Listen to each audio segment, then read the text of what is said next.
Bismillahirrahmanirrahim.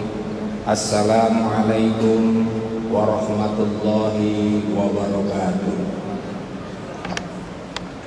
Alhamdulillah, wassalatu wassalamu ala rasulillah wa ala alihi wa sahbihi wa mawala. La haula wa la quwwata illa billah.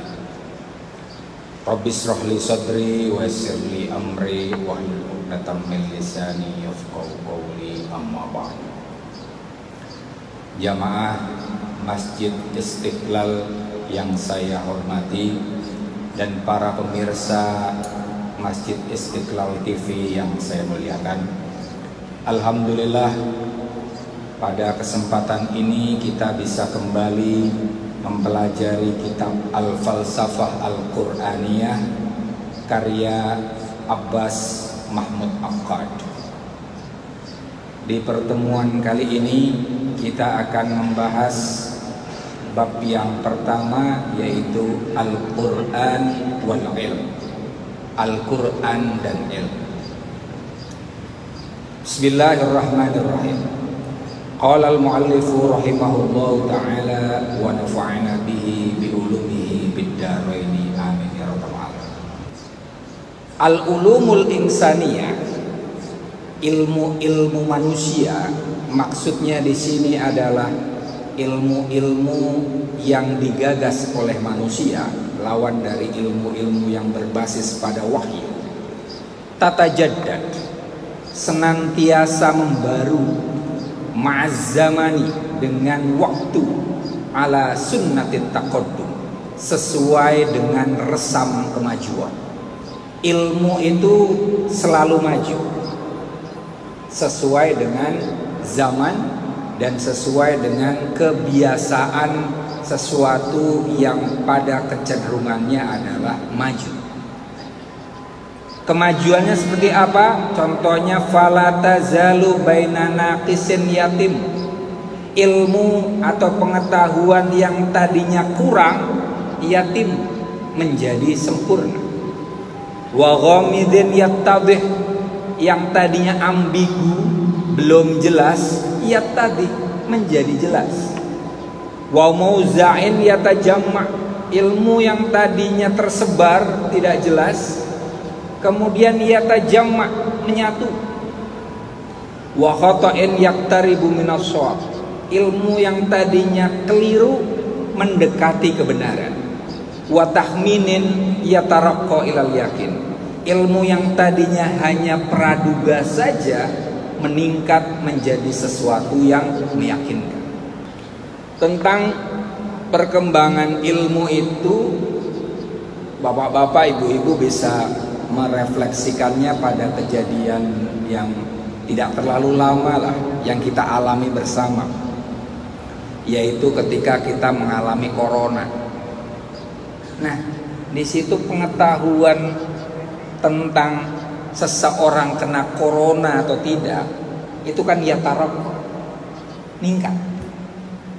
Awalnya seorang dokter mengidentifikasi seseorang kena COVID atau tidak dengan cara tes darah. Awal gitu ya Pak. Selanjutnya mekanisme medis semacam itu tidak digunakan lagi, menggunakan swab, yaitu pengambilan sampel lendir dari hidung dan tenggorokan. Ada peningkatan, artinya yang pengambilan darah sudah nggak dipakai lagi. Masih tentang corona nih, cara mengatasi corona juga peningkat. Yang paling sederhana apa? Yang paling sederhana 3M ya, pakai masker, menjaga jarak, dan apa satu M lagi? Menjaga jarak dan mencuci tangan. Ya lupa, udah lewat lama kita ya. Kemudian kita juga didorong untuk rajin-rajin berjemur supaya tidak kena corona. Juga ada upaya pemerintah memvaksinasi sekali, 2 kali, 3 kali. Semoga apa? Corona hilang. Tapi ternyata hilangnya karena apa Pak? Karena perang ya. Corona yang diobati itu nggak hilang-hilang. Hilangnya dari dunia ini gara-gara perang Rusia sama Ukraina, hilang semuanya. Sekarang udah nggak musim lagi ngomong corona. Makanya ada yang bilang ini sebenarnya benar-benar penyakit atau hanya pinter-pinteran orang yang minter-minterin kita ya. Oke. Tapi paling tidak yang kita bisa pelajari di situ al-ulum yatajaddad. Pengetahuan atau dalam hal ini sampai batas ilmu itu berkembang, maju dari yang lemah menjadi kuat. Wala yang dulu dan tidak jarang fil qawaidil ilmiyati di kaidah ilmiah antataqawwada ba'da rusukhin, yang roboh setelah kokoh. Ini lawannya ya. Au tataza'za'a ba'da thubutin, atau goncang setelah menetap. Wa yasta'niful bahithuna tajaribahum fiha, para peneliti pun memulai eksperimen mereka di dalam kaidah ilmiah itu. Ba'da'an hasibuha minal haqa'iqil mafrughi minha iddata qurunin, setelah mereka menyangka kaidah ilmiah itu adalah kebenaran final selama berabad-abad. Tadi yang saya jelaskan di awal adalah ilmu yang meningkat dari tidak jelas menjadi jelas. Nah ini sebaliknya, ada kalanya ilmu yang sudah kokoh ambruk. Ilmu yang pengetahuan yang tadinya dipercaya sebagai kebenaran tiba-tiba dianggap tidak benar, Pak. Contohnya apa? Contohnya dalam astronomi ada geosentris. Geosentris itu pandangan bahwa bumi adalah pusat alam semesta. Itu pandangannya Ptolemeus. Selama berabad-abad pandangan Ptolemeus yang geosentris itu dipercaya sebagai kebenaran. Bahkan kaum gereja ya, orang Kristiani, Katolik terutama, itu menganggap itu hal yang benar dan menyelarasi agama Kristiani. Kenapa? Karena kalau dinyatakan bahwa bumi adalah pusat, maka kehadiran Yesus di bumi itu menjadi sangat kuat. Bumi ini sangat penting sehingga menjadi pusat, sehingga Yesus turun di situ. Nah, pengetahuan yang sedemikian dianggap kebenaran sampai oleh agamawan sekalipun tiba-tiba digoncang oleh pernyataan Galileo Galilei dan Bruno. Dia mengatakan apa? Secara ilmiah, secara perhitungan matematis, astronomis, yang jadi pusat di Bima Sakti ini bukan bumi, tapi matahari. Bumi mengitari matahari, bukan sebaliknya. Matahari yang ngiderin bumi. Akibatnya apa? Bruno dibunuh hidup-hidup, dihukum mati. Gara-gara ngomong kayak gitu, Pak. Tapi coba sekarang kecenderungannya kita ya taunya bumi itu adalah memutari matahari kan. Bumi itu bulat dan bumi justru mengidari matahari. Nah, itu sebagai contoh. Ilmu pengetahuan itu kadang dari yang lemah menjadi kuat, atau sebaliknya, yang tadinya dianggap kebenaran bisa rontok. Fala yutlabu min kutubil aqidati antutobiko masailal ilmi kullama doharot mas'alatum minha lijailim min ajyalil bashar. Buku akidah maksudnya adalah kitab suci seperti Al-Quran. Layutlab, tidak dituntut antutobiko masailal ilmi, tidak dituntut untuk menyelarasi masalah-masalah ilmiah kullama doharat mas'alatum minha lijailim min ajyal. Setiap kali ada masalah ilmiah yang muncul pada suatu generasi. Buku akidah atau kitab suci semacam Al-Quran, kata akad tidak dituntut untuk menyelarasi temuan-temuan ilmiah. Gak perlu itu. Misalnya kita cari dari Al-Quran ini tadi ya, heliosentris atau geosentris, gak perlu dicari itu. Al-Quran tidak perlu diturut sertai dalam pembahasan semacam itu. Kenapa? Ya Al-Quran kan tetap. Sementara ilmu terus berubah. Kalau Al-Quran mengikuti pendapat ilmiah tertentu, ternyata pendapat ilmiah itu di kemudian hari rontok, gimana ceritanya? Seperti contohnya tadi, kalau dikatakan kita yang ngekong, enggak, ini geosentris, pusatnya adalah bumi, sesuai dengan Al-Quran. Ternyata di kemudian hari penelitian menyatakan sebaliknya. Bukan, yang betul adalah heliosentris. Maka Al-Quran jadi ikut-ikutan keliru. Kan nggak mungkin ya Al-Quran sebagai kitab akidah kemudian dinyatakan keliru, direvisi, kan nggak ada. Lagi pula begini, Al-Quran sebagai kitab akidah itu kan tetap dan tidak akan bertambah. Sementara ilmu pengetahuan terus bertambah dan ada revisi-revisi. Maka tidak mungkin sesuatu yang tetap sebagai suatu kebenaran mengikuti sesuatu yang masih terus-menerus direvisi semacam itu.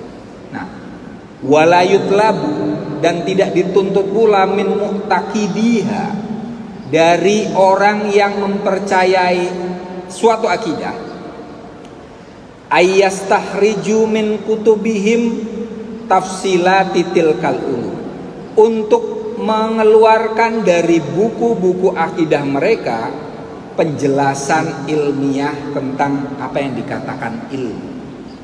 Kama tu'radu alaihim fi ma'amilit tajribati wad dirosati, sebagaimana penjelasan ilmiah itu hadir kepada mereka di lab-lab eksperimen dan penelitian.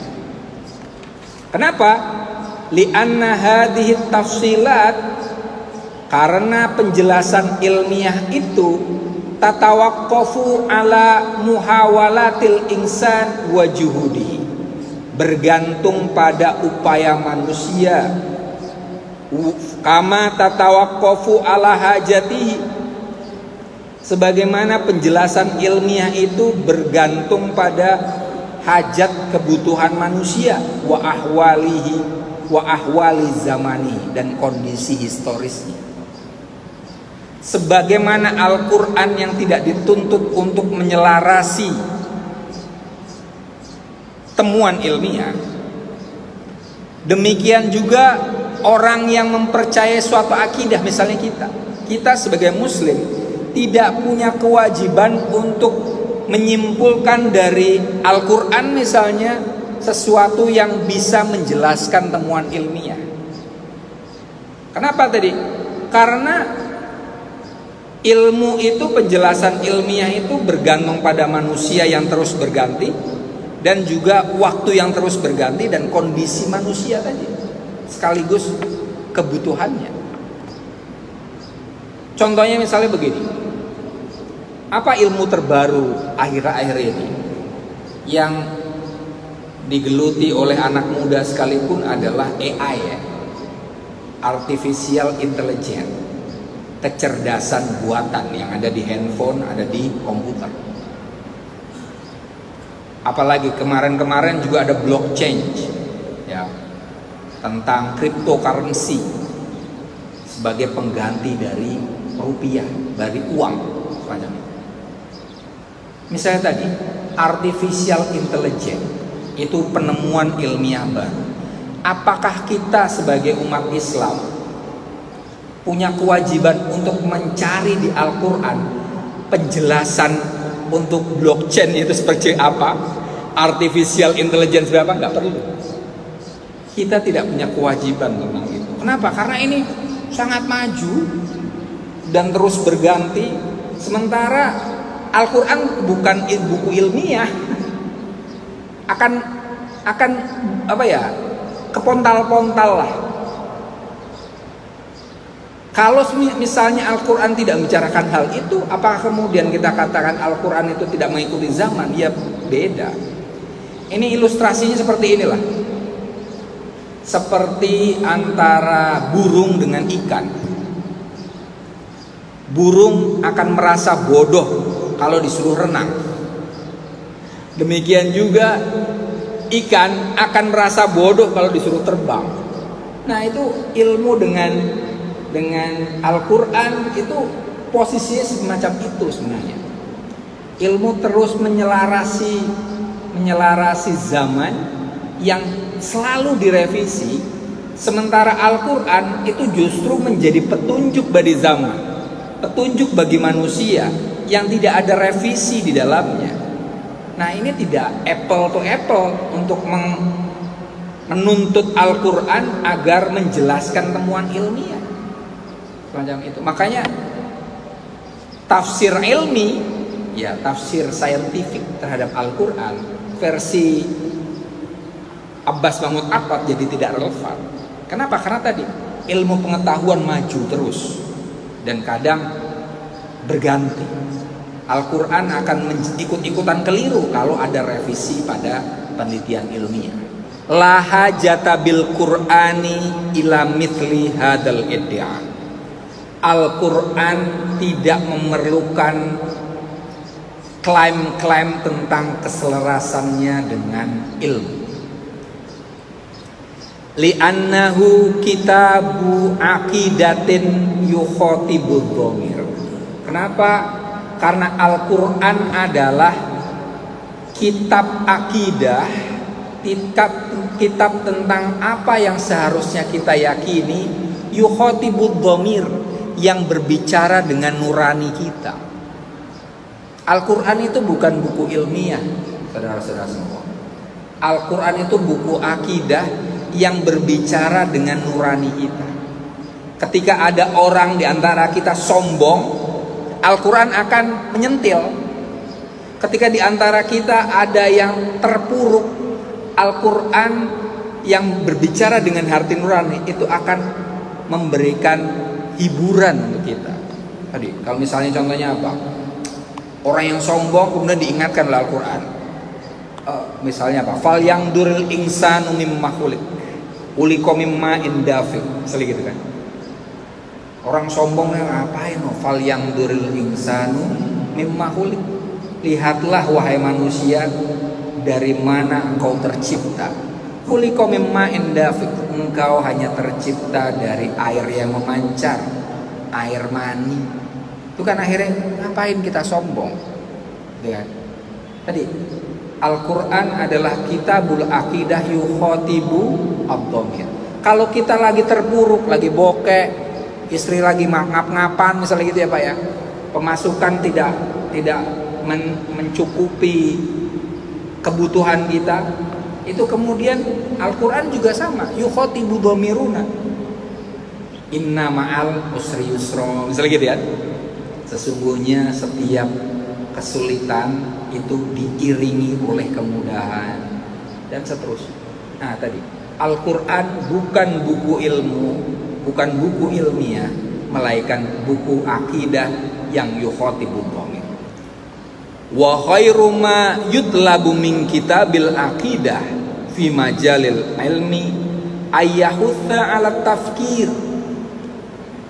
Kalaupun kita perlu menuntut ya, maka khairu ma yutlab min kitabil aqidah, tuntutan terbaik kepada buku akidah seperti Al-Quran itu fi majalil ilmi, di ranah ilmu, itu adalah ayyahutha ala tafkir. Apakah kitab akidah ini menganjurkan kita untuk berpikir atau tidak?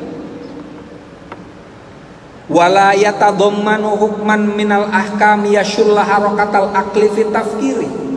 Dan seyogianya kitab akidah seperti Al-Quran itu la yatadamman, tidak mengandung hukman minal ahkam yashullu harakatal aqli fi tafkiri, tidak mengandung hukum yang melumpuhkan gerakan akal untuk berpikir. Au yahulu bainahu wa bainal istizadati minal ulum mastato'a haitu mastato'a. Atau apakah Al-Quran dalam hal ini misalnya membatasi akal untuk menambah ilmu seketika dia mampu. Tadi, kalau kita mau menuntut Al-Quran, bukan menuntutnya untuk menyelarasi ilmu, tapi pertanyaannya adalah, apakah Al-Quran mendukung ilmu tidak? Mendukung gerakan ilmiah atau tidak? Gerakan ilmiah itu bermula dari apa? Pemikiran. Apakah Al-Quran mendorong kita berpikir atau tidak? Berpikir itu dengan akal. Apakah Al-Quran itu mengapresiasi akal atau tidak? Apakah membatasi gerak akal atau tidak? Nah itu tadi. Kalau ternyata Al-Quran justru mendorong kita berpikir, mendorong kita menggunakan akal dan tidak membatasinya, maka Al-Quran itu menyelarasi ilmu, yang dikatakan semacam itu, ya. Nah, contohnya apa? Fahuwa yaj'alut tafkira as-salima wan nadras sahihi ila ayatim ma fi khalqihi wasilatan min wasailil imani billah. Al-Quran menjadikan pemikiran yang selamat dari kekeliruan dan observasi yang benar kepada tanda-tanda ciptaan Tuhan sebagai sarana untuk iman kepada Allah Subhanahu wa taala. Contohnya inna fi khalqis samawati wal ardi. Sungguhnya dalam penciptaan langit dan bumi, wahtilafil laili wan nahari, dan perubahan malam dan siang, la ayatil liulil albab, ada tanda-tanda bagi orang yang berakal. Alladzina yadhkurunallah, yaitu orang-orang yang mengingat Allah, qiyama wa qu'uda, baik ketika dia berdiri atau duduk, wa ala junubihim, atau ketika dia berbaring, wa yatafakkaruna fi khalqis samawati wal ardh, dan memikirkan penciptaan langit dan bumi. Rabbana ya Allah, ma khalaqta hada batila, Engkau tidak menciptakan semua ini dalam keburukan atau kesalahan. Subhanak, maha suci Allah, fakina adzabannar, jauhkanlah kami dari azab api neraka. Tadi Al-Quran tadi kalau ditantang selaras dengan ilmu atau tidak, bukan itu tantangannya, tapi menyuruh kita berpikir atau tidak. Ternyata menyuruh. Kita diperintahkan oleh Allah, diperintah oleh Allah untuk memperhatikan langit bumi, memperhatikan perubahan siang dan malam dan seterusnya. Bahkan ada ayat di sini, awalam yatafakkaru fi anfusihim, apakah mereka tidak memikirkan diri mereka? Wa fi anfusihim afala tubsirun, wa fi anfusikum afala tubsirun, dan pada diri kalian apakah kalian tidak memperhatikan? Itu artinya kita didorong oleh Al-Quran untuk meneliti manusia. Ilmu jiwa bisa muncul dari itu. Ilmu kedokteran bisa muncul dari situ. Antropologi, terus sosiologi, politik, bahkan ilmu alam juga bisa muncul dari dorongan Al-Quran untuk kita memperhatikan alam semesta dan diri kita. Nah, wa fadilatul islami al-kubro, keutamaan Islam yang terbesar, halaman 12 ini yang terakhir. Annahu yaftahu lil muslimina abwabal ma'rifah. Al-Islam membuka bagi umat Islam pintu-pintu pengetahuan. Wa yahuthuhum ala wulujiha wa taqaddumi fiha. Islam juga menganjurkan umat Islam untuk memasuki ilmu pengetahuan, wa taqaddum fiha, dan maju dalam ilmu pengetahuan. Wa qabuli kulli muhtadasan minal ulumi ala taqaddumiz zaman, dan menerima semua pembaruan ilmiah di kemajuan zaman. Wa tajaddudi adawatil kasfi wa wasailit ta'lim, dan pembaruan alat-alat penelitian dan sarana-sarana pengetahuan. Tadi keutamaan Islam justru mendorong, membuka ilmu pengetahuan bagi kita, kemudian mendorong kita agar masuk ke dalamnya. Al-Quran mengharapkan kita umat Islam sebagai ilmuwan, ya, semacam itu, dan menerima pembaruan-pembaruan ilmiah. Paling tidak itu bisa kita ketahui dari ayat pertamanya saja, Iqra. Kewajiban pertama kita itu bukan sholat, Bapak Ibu. Perintah pertama Allah kepada Nabi Muhammad adalah Iqra, bacalah. Dengan membaca, maka kemudian kita bisa mengetahui alam semesta, dan dari situlah ilmu pengetahuan muncul. Walaisat fadilatuhu al-kubro, bukanlah keutamaan terbesar Islam, annahu yaquduhum anit tolab, bahwa Islam menghentikan mereka untuk mencari ilmu yang baru. Wa yanhahum anit tawassu'i fil bahsi wan nadar, dan melarang umat Islam untuk meluaskan penelitian dan observasi. Li'annahum ya'taqiduna annahum hasiluna ala jamil ulum, karena mereka meyakini telah menemukan atau telah berhasil mendapatkan semua ilmu. Sebagian umat Islam ada yang posisinya seperti di terakhir ini. Satu, ada yang merasa bahwa Al-Quran udah cukup untuk kita. Kita mendapatkan semuanya di Al-Quran, sehingga tidak meneliti lagi. Kalau ada penelitian tertentu, dia mengatakan, oh ada tuh di Al-Quran. Misalnya apa? Ya ma'syarul jinni wal insi, ini stata'tum an tanfudu min aqtaris samawati wal ard la tanfudu. Fangfudu la tanfuduha illa bisultan. Ayat itu kan, wahai manusia dan jin, kalian tidak mungkin mencapai ke angkasa kecuali dengan kekuatan. Bagi orang-orang yang terlalu merasa cukup dengan pengetahuan keagamaannya, itu ada yang mengatakan, Allah, itu NASA bisa menerbangkan Apollo dan seterusnya, itu udah ada di Al-Quran. Itu tidak menjadikan umat Islam maju. Justru sebenarnya ayat tadi mendorong kita melakukan penelitian, bahwa pesawat itu seharusnya dibikin oleh umat Islam. Ada sebenarnya yang memulai Ibnu Farnas pesawat, ya, tapi pesawat yang punya mesin itu Wright bersaudara. Itu tadi, ya. Jadi tak seharusnya umat Islam karena punya Al-Quran menjadikan kita merasa merasa cukup dan tidak mau mengembangkan ilmu. Atau sebaliknya, wayanhahum anit tawassu' fil bahsi, atau mencegah orang untuk mengembangkan ilmu. Jangan nanti ini nanti itu. Kan perkembangan ilmiah banyak, ya. Banyak hal yang bisa jadi berbahaya ataupun tidak berbahaya.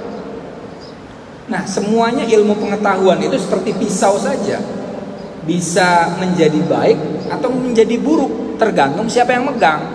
Nah, jangan sampai karena pisau itu bisa nusuk orang, akhirnya kita melarang penggunaan pisau. Ya salah. Ya. Yang seharusnya apa? Pisau tetap dipakai, dipegang, tapi kemudian diarahkan. Ini makainya kemana? Begitu juga sama ilmu. Jangan dilarang orang yang melakukan penelitian meskipun mungkin sepertinya berbahaya. Seperti apa? Sekarang upaya ilmuwan adalah berusaha agar manusia nggak mati. Ada upload nyawa. Jadi yang diupload nggak sekedar ini, Mas, nggak sekedar aplikasi. Jadi misalnya tubuh saya ini batuk-batuk mulu gitu kan, saya bosen dengan tubuh saya.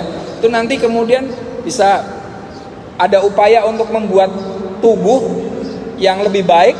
Kemudian nih nyawa saya dipindah ke situ. Itu mulai ada pemikiran semacam itu. Orang berupaya agar tidak tua. Itu udah ada upaya semacam itu. Jadi mudah terus-terusan. Nah, ada sebagian orang yang melarangnya, janganlah, itu melawan sunatullah. Nah, kalau dilarang, ada ilmu pengetahuan tidak maju, biarin aja. Tugas ilmuwan, tugas filsuf atau agamawan ya bukan melarangnya tapi mengarahkannya agar ilmu pengetahuan tidak melenceng dan dipergunakan secara keliru. Itu saja untuk sore ini. Terima kasih atas perhatian Bapak Ibu semua.